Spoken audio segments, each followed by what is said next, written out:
Everyone remembers Maximillion Pegasus as a cartoonish eccentric, a fabulous smiling villain, the man who lost and walked away laughing.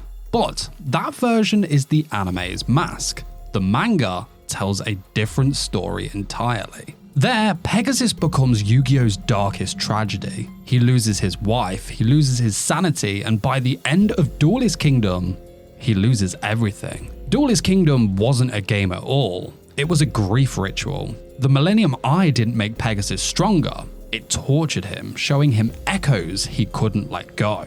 This is the story the anime softened, the ending that it erased. This is the tragedy of Maximillion Pegasus.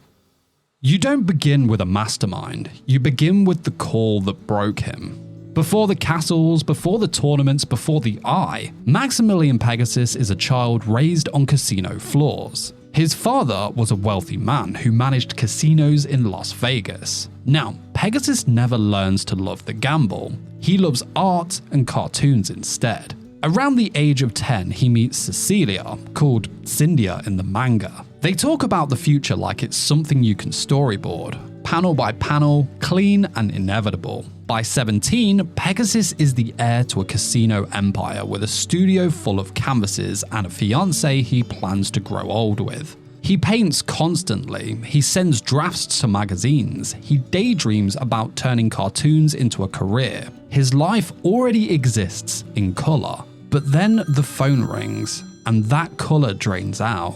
Pegasus isn't a tyrant in waiting, he's a romantic who spends his inheritance on better brushes and custom frames. His best work is never landscapes or monsters, it's people, especially Cecilia. He paints her smile more than once, adjusting tiny details like a perfectionist who believes he has time. He sketches her dress, their house, their trips, they talk timelines and fold every plan neatly around the art. But then Cecilia's illness moves faster than promises ever do, and when she dies at 17, everything stops. Nothing fits afterward. The canvases stay still while the world refuses to. Money doesn't argue with diagnosis, and a finished portrait doesn't reach back. He tries to cope the only way he knows how, by creating. He holds a gallery show that feels less like an exhibition and more like a private memorial. It lasts weeks, then the frames start to look like cages. That's when grief changes direction. Pegasus stops drawing to remember and starts drawing to reconstruct.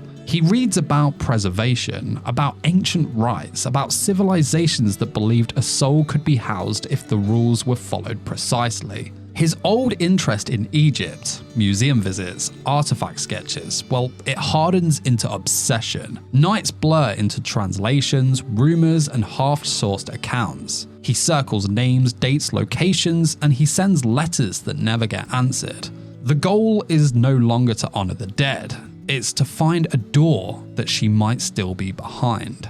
Years pass, he moves into his 20s, anchored to that single point in time. Industrial Illusions becomes the bridge between grief and action. He takes his love of characters and rules and he turns that into a system, Duel Monsters. If a drawing can become a body of light, maybe a memory can become a conversation. He licenses what he needs, and he targets Kyber Corp for solid vision technology. Early duel systems become test cases for something much larger, and by the time he's 24, the age we meet him at Duelist Kingdom, Pegasus has spent years perfecting the stage, the rules, and the illusion. The manga frames this descent clearly. This isn't a goofy billionaire with toon gags, it's a young widower who mistakes obsession for devotion. His moral lines don't shatter all at once, but they blur quietly.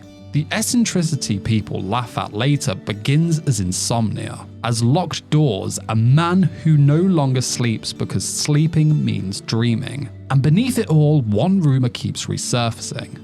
Relics said to judge the heart, artifacts that don't grant power, but permission. Pegasus will build the best machines, stage the grandest event, and bend an entire industry if it means standing in the one place where he might ask for her back. When the trail leads to Egypt, well, he books the trip without hesitation. He doesn't expect comfort, he expects a test.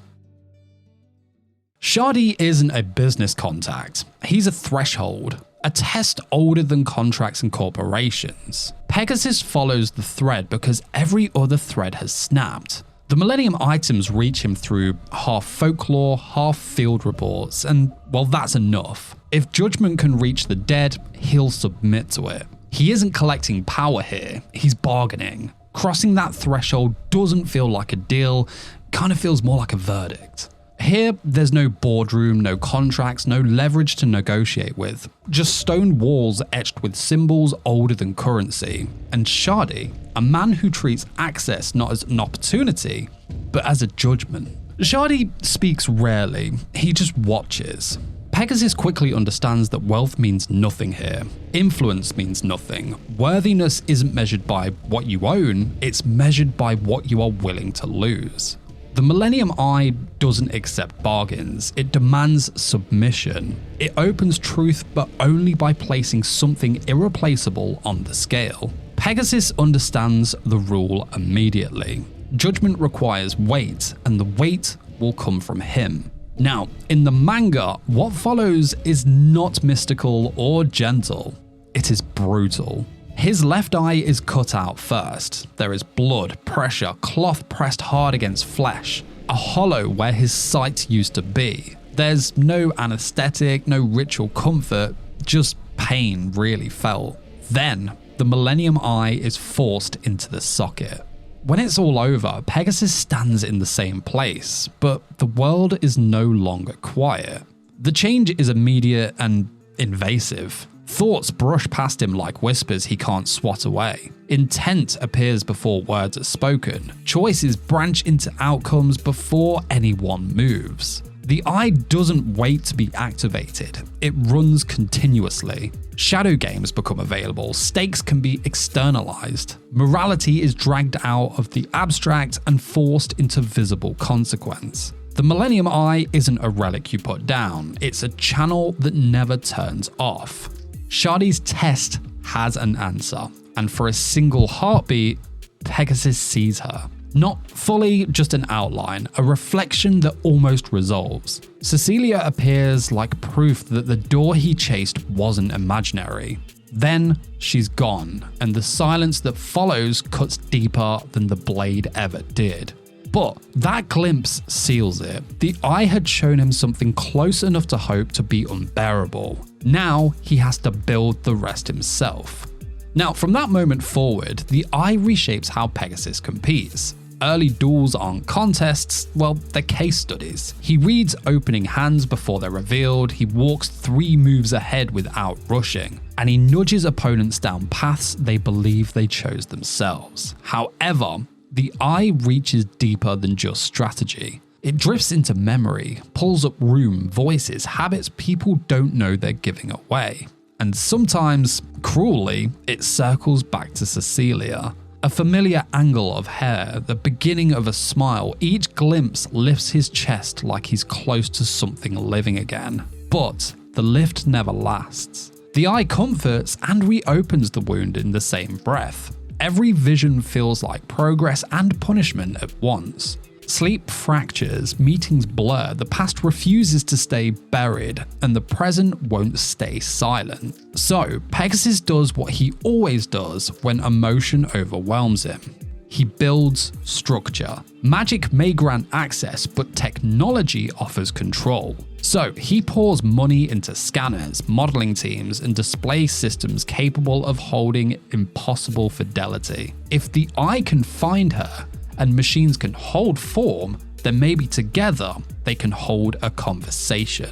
By now, the eye feels like both a lock and a key. It gives Pegasus his edge and binds him permanently to the reason he needed it. Every victory roots through its lens. Every plan depends on what it lets him see. It feeds grief as much as it promises release, until control and compulsion become indistinguishable. So he stops waiting for chances. Instead of duels, he designs conditions. His next move isn't another duel, it's a destination. Duelist Kingdom. By the time Pegasus announces the tournament, Duel Monsters has already become a cultural phenomenon in the United States. Tens of millions of players, cash prize events, corporate interest everywhere. On the surface, Duelist Kingdom looks like a natural next step. Bigger stakes, bigger stages, bigger showmanship from Maximillion Pegasus, the game's creator. But Pegasus isn't thinking about competition, he's thinking about infrastructure. When Kyber Corp approaches him about jointly developing virtual simulation battle boxes, Pegasus immediately understands the value of solid vision. These aren't simple holograms, they have weight, presence. They occupy a space in a way illusions never have before. To everyone else, it's immersion, but to Pegasus, this is proof. Proof that an image can stand, proof that light can feel real, and proof that a memory might someday hold shape. From that moment on, solid vision stops being a feature, it becomes an obsession. Now, Pegasus doesn't just want access to the technology, he wants control. He begins positioning his own employees inside Kyber Corp. We've got observers, engineers, spies. And when Seto Kyber is left comatose after his loss to Yugi Moto in Death T, Pegasus sees opportunity where others see collapse. After that duel, Kyber Corp's stock plummets, leadership fractures. With Kyber out of action, Pegasus makes his move. He strikes a deal with the company's largest shareholders, the Big Five. If Pegasus can defeat Yugi Moto in an official Duel Monsters match and restore Kyber Corp's public faith, he will be installed as chief executive. On paper, it's a hostile takeover dressed up as corporate recovery. But in reality, it's something else entirely. Because to defeat Yugi, Pegasus doesn't challenge him directly. He builds Duelist Kingdom. On the surface, the tournament looks simple.